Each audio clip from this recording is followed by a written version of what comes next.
Why has the rabbi emphasized over the years that eating legumes on Passover is entirely permissible?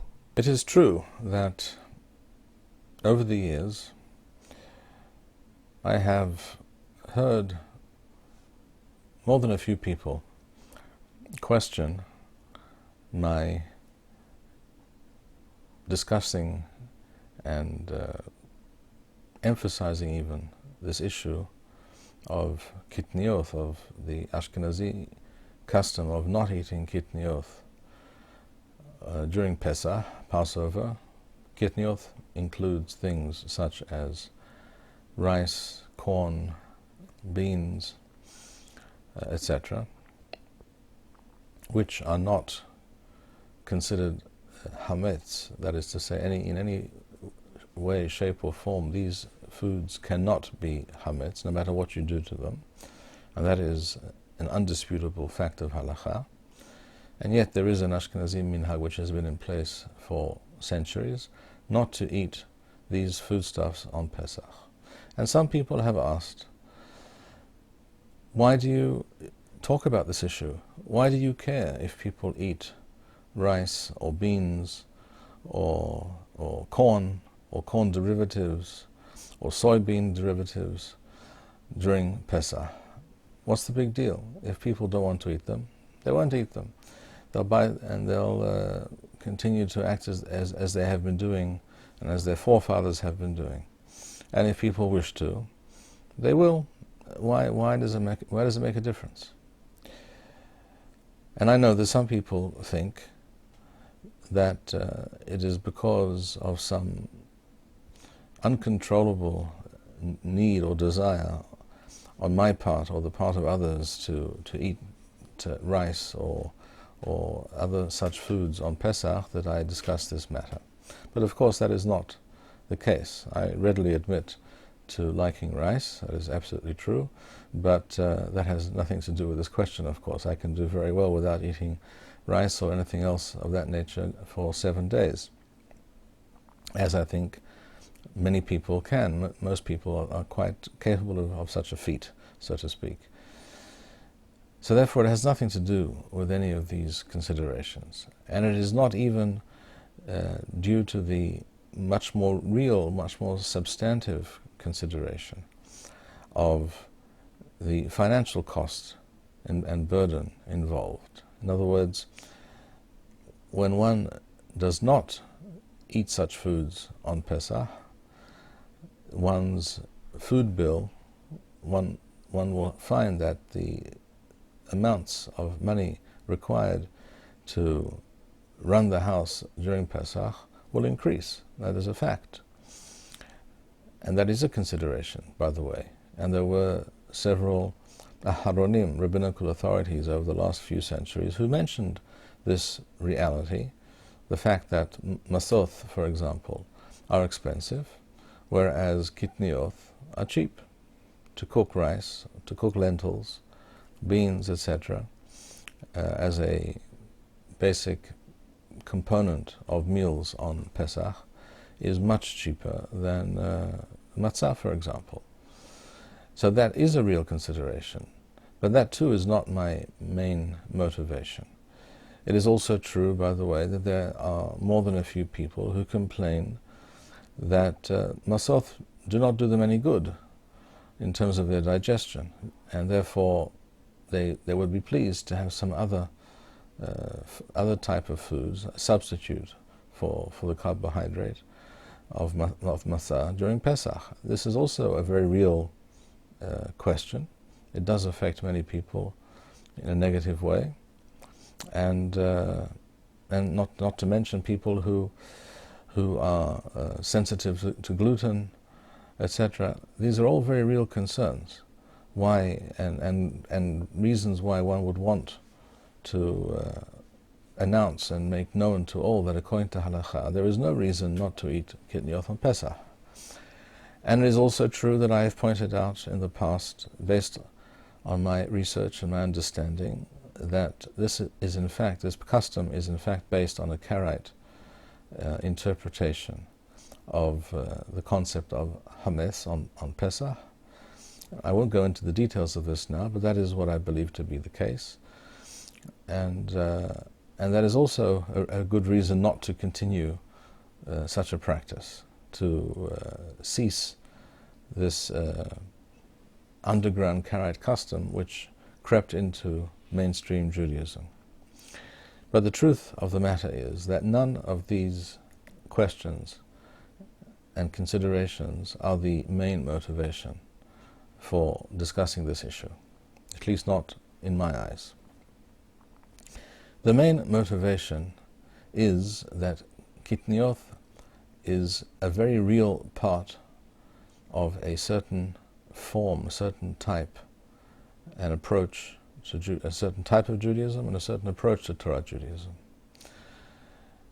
I have often spoken about Galuth mode Judaism, which for short we can refer to as GMJ, and that this form of Judaism, which grew up in the Galuth, in the exile, in the various communities, wherever Jews found themselves, this form of Judaism is antithetical to authentic and comprehensive Torah Judaism. And this is true for many aspects of Galuth mode Judaism, not just Kitniyot. Kitniyot is a classic and important example of this phenomenon, but we are talking about a paradigm. The paradigm of GMJ is such that it prevents Am Yisrael, it prevents the Jewish people from moving forward to a more authentic form of Torah Judaism, which, because I can't call it GMJ, Gula mode Judaism, I refer to it as RMJ, redemption mode Judaism. And the equation is very simple. GMJ and RMJ are not compatible. Or put another way, as I recall, I had a discussion many years ago with a certain very right-wing, nationalistic, avant-garde, religious Jew who's very much in favor of Korban Pesach, as I of course am, because that's what the Torah requires us to do. And we should all be fully aware of that fact, that every time we celebrate Pesach without a Korban Pesach, then we are celebrating a GMJ form of Pesach, and not the RMJ version, not the real McCoy. And by the way, because I know that some people will immediately ask, is that possible halachically today to have a Korban Pesach? The answer is absolutely yes. And this, by the way, is hardly a new question. It has been discussed by the greatest of the Poskim for generations, many generations. Roughly 200 years ago, HaGaon Rabbi Akiva Egel, one of the greatest of the Ahronim in general, and certainly one of the very greatest of his generation, wrote to his son-in-law, Rabbi Moshe Sofer, the Hatam Sofer, who was also, without doubt, one of the very greatest Torah sages of his time, and one could argue of almost all time. This can be found, by the way, in the Teshuvot of Hatam Sofer, Yored De'ah, Siman Resh Lamed Waw, number 236. So no one has to take my word for it. You're more than welcome to look it up and to see for yourself.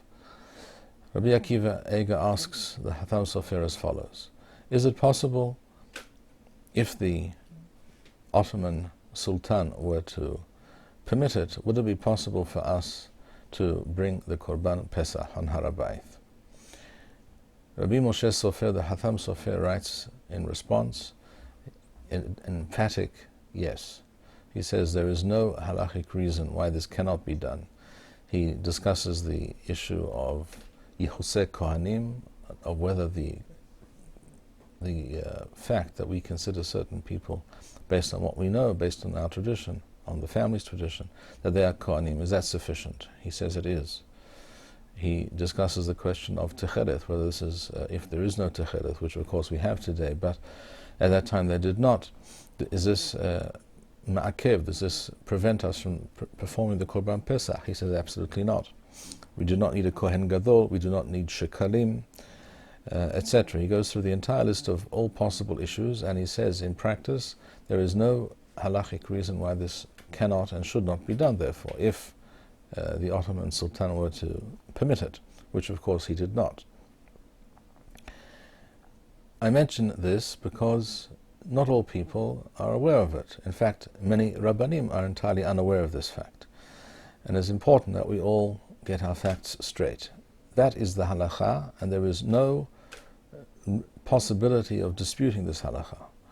The Korban Pesach, as opposed to building the entire Mikdash, which is more complicated, also entirely possible, and also incumbent upon us. But it is an entirely different undertaking to rebuild the Mikdash or to perform certain other aspects of Avodat HaMikdash, of the temple service. Some of those issues are more involved, not impossible, but require certain halachic decisions and discussions, whereas the Korban Pesach is entirely straightforward.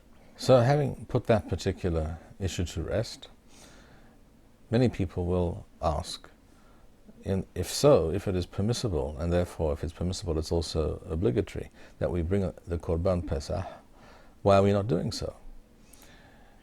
And here, of course, I'm not even going to discuss at any length the fact that the present political realities are such that we are prevented from doing so. Even if many Jews wished to do so, the current Israeli government would not allow it to be done.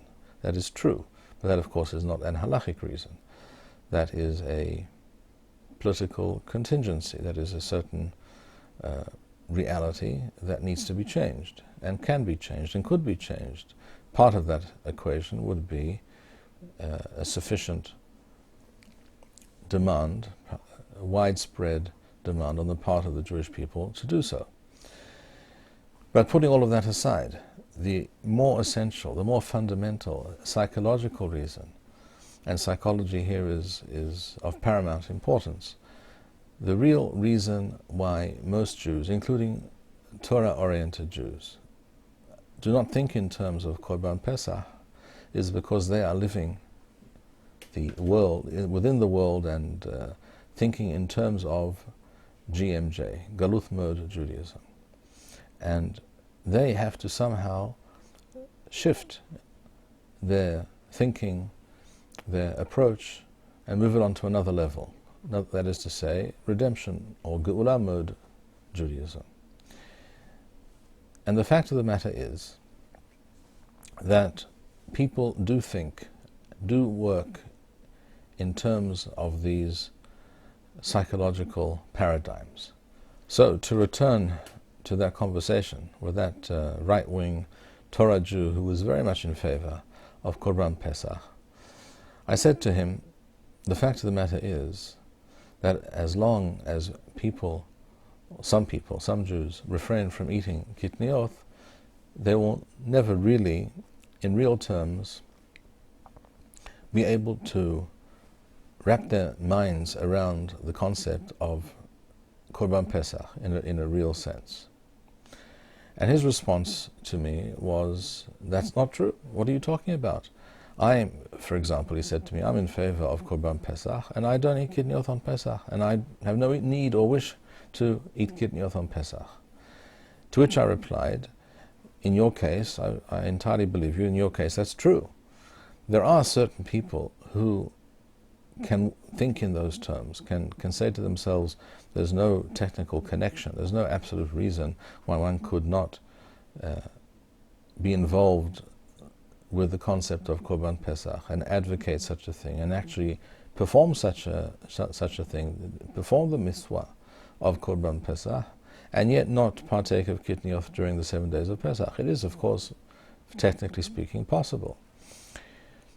But people are not robots, and it's not the technicalities that always count. People think in terms of certain paradigms. They have a certain mindset.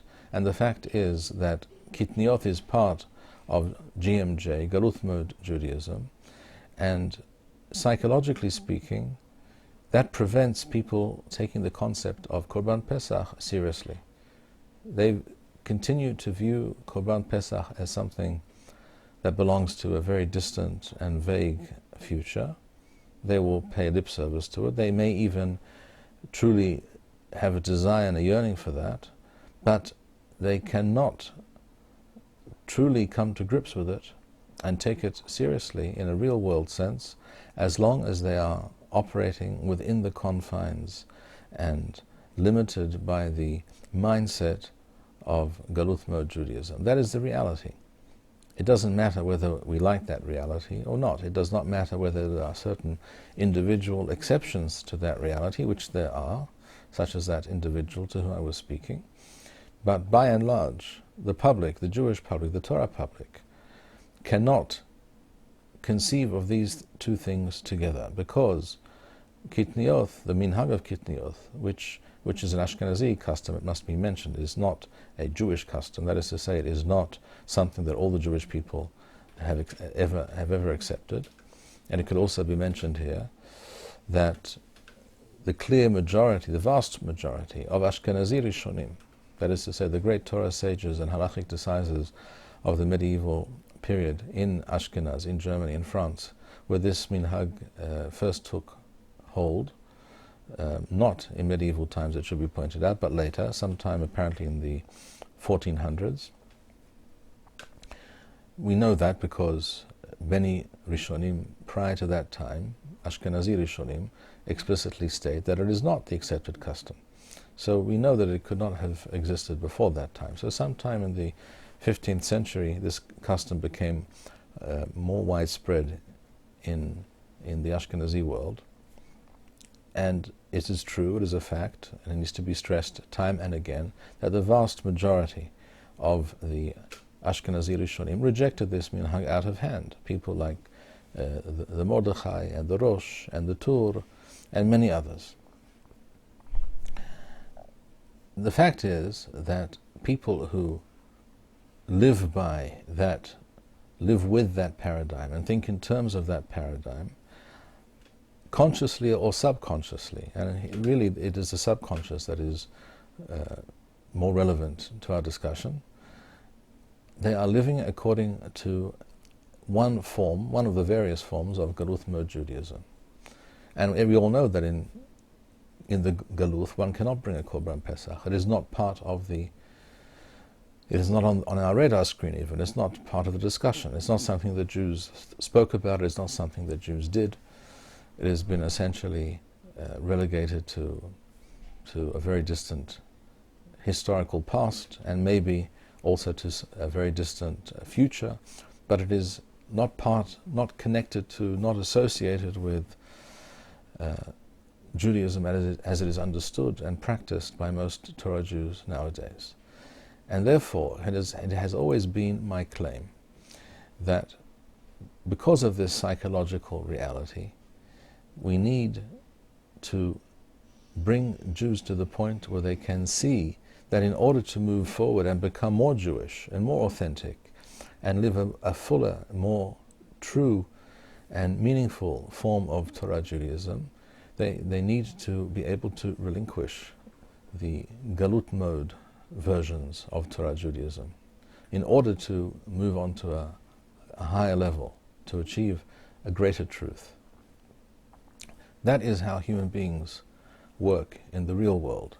Any reasonable person who thinks about these things and looks at this reality will, I think, arrive at that conclusion.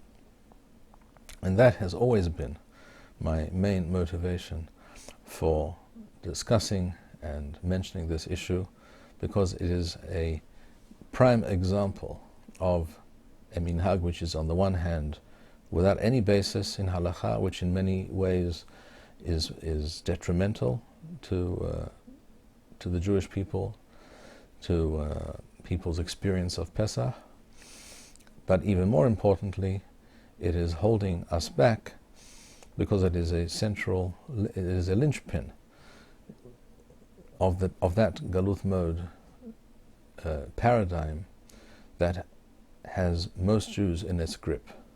And B'ezrat Hashem, time and study and disseminating such ideas and information will eventually bring more and more people to this realization. The production of these videos and maintaining this channel demands much time and money. If you enjoyed this video, please show your appreciation and support. To make a donation, please go to www.machonshilo.org and press the PayPal button which appears on the upper right-hand side of the home page. To sponsor a video or purchase Birkon Nusach Eretz Yisrael, please write us at office@machonshilo.org.